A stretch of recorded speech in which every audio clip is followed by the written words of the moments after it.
Pessoal, bom dia, paz do Senhor, uma manhã abençoada para vocês nessa manhã de quinta-feira. Que Deus venha falar conosco nessa breve mensagem.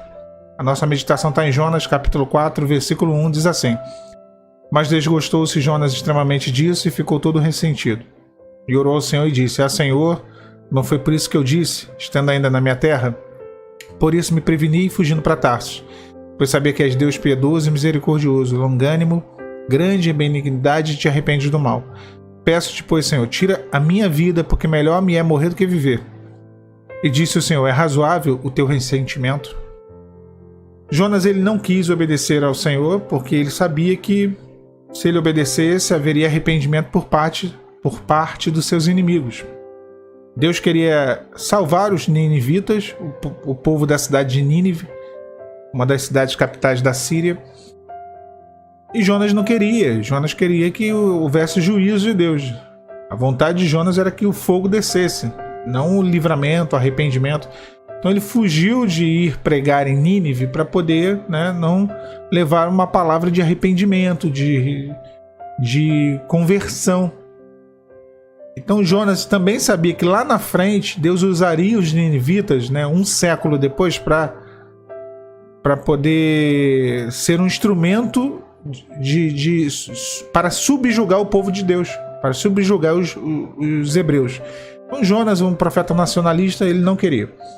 Agora, o que esse texto ele nos mostra é a capacidade nossa do homem, de brigar com Deus, de não querer fazer a vontade de Deus. Porque aos nossos olhos parece ser a pior coisa possível do mundo, fazer a vontade de Deus. E às vezes é isso. Jonas estava ressentido. Eu vou pegar aqui a tradução do dicionário o que vem a ser a definição de ressentimento: mágoa que se guarda de uma ofensa ou de um mal que se recebeu, rancor. Ou seja, Jonas estava magoado com Deus. Por quê? Qual o motivo? O versículo 2 ele mostra: pois sabias que és Deus piedoso e misericordioso, longânimo e grande em benignidade, e que te arrepende do mal. Jonas estava com raiva de Deus porque Deus era misericordioso. Ele não queria que Deus agisse de misericórdia com os ninivitas. Às vezes, a gente é um pouquinho Jonas, ou muito Jonas. As pessoas fazem o mal, as pessoas nos prejudicam, agem de maneira injusta, traem a nossa confiança, falham conosco, nos ferem. E aí a gente tem aquele senso de justiça, e justiça, a nossa justiça é diferente da justiça de Deus. E a gente pede juízo para Deus quando Deus muitas das vezes quer usar de misericórdia. Eu tenho dito isso aqui no canal desde sempre. Nunca peça misericórdia quando Deus quiser usar de juízo. E nunca peça juízo quando Deus quiser usar de misericórdia.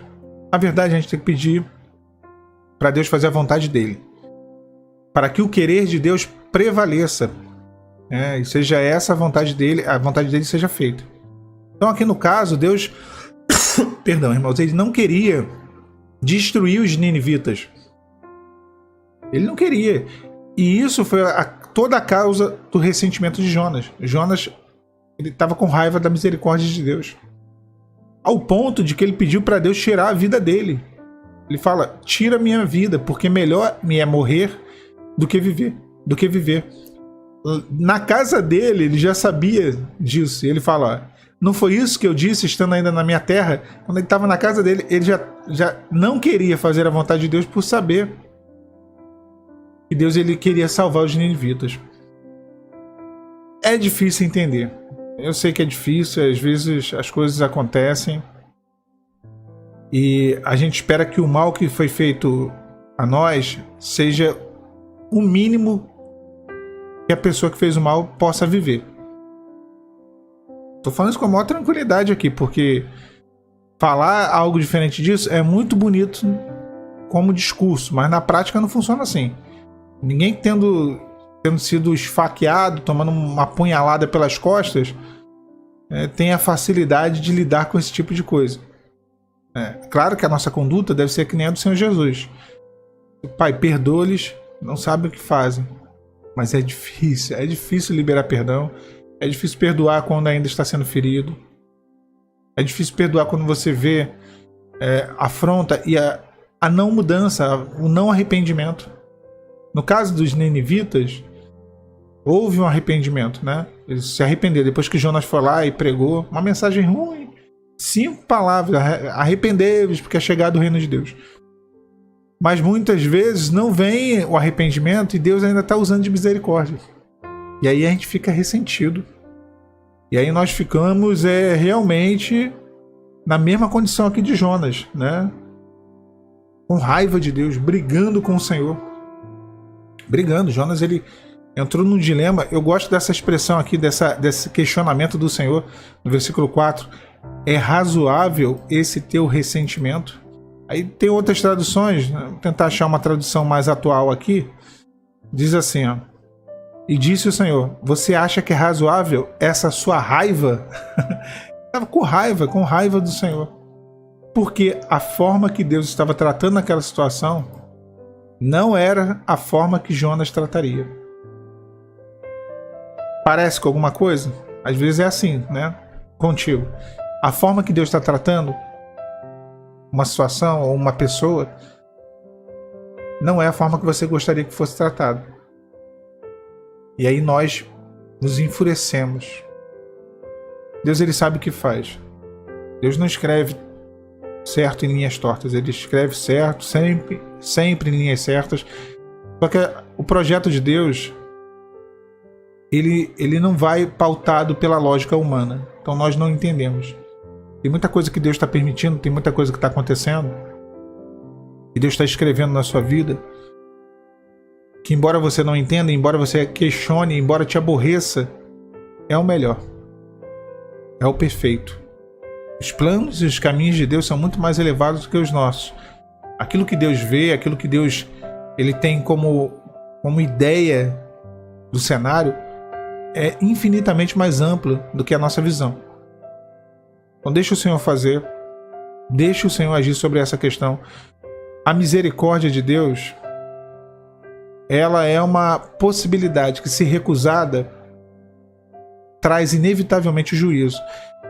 Por que eu estou dizendo isso? Os ninivitas, eles não foram ajuizados durante o período de Jonas.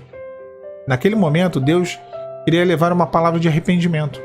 E a palavra foi levada por intermédio do profeta Jonas. Eles se arrependeram, proclamaram um jejum, até os animais jejuaram, e o juízo não veio sobre a cidade. Porém, lá na frente, no ministério do profeta Naum, não havia mais uma palavra de arrependimento. Não havia mais de Deus uma possibilidade de mudança. O que havia, de fato, era um juízo iminente. E o juízo, nessa oportunidade, 100 anos depois, ele foi inevitável. Então Deus nunca executa juízo sem antes enviar profetas para pregar o arrependimento. Então o Senhor, ele está criando... uma vez eu coloquei um vídeo aqui no canal antigo, como Deus ele trata um homem, e eu falei o protocolo do arrependimento, era o nome do vídeo. Pesquisar aí no canal, os irmãos vão achar. Deus ele vai agir com misericórdia, misericórdia, misericórdia, misericórdia, e a gente às vezes pensando que vai vir juízo, ele vai usar de misericórdia até os 45 minutos do segundo tempo. Ele vai tentar de todas as formas e meios, por ser um Deus longânimo, conduzir a um cenário de arrependimento. O homem, isso está falando comigo, você, uma pessoa da sua família, que você de repente quer que se volte para os caminhos do Senhor, alguém que se desviou, alguém que não conhece a Deus. E no último momento, se não houver o arrependimento, aí não tem jeito. Aí é a palavra que Naum trouxe. A palavra de Naum era: o destruidor está diante de ti. Fortifica as tuas fortalezas, porque virá até você. A palavra de Jonas não foi essa: arrependei-vos, porque para que não venha a destruição, para que não venha o juízo. Já de Naum não tinha muito o que fazer, o destruidor já estava lá, não tinha nada para fazer. Então, às vezes você não está entendendo os desígnios de Deus. Jonas, ele quis ser Deus.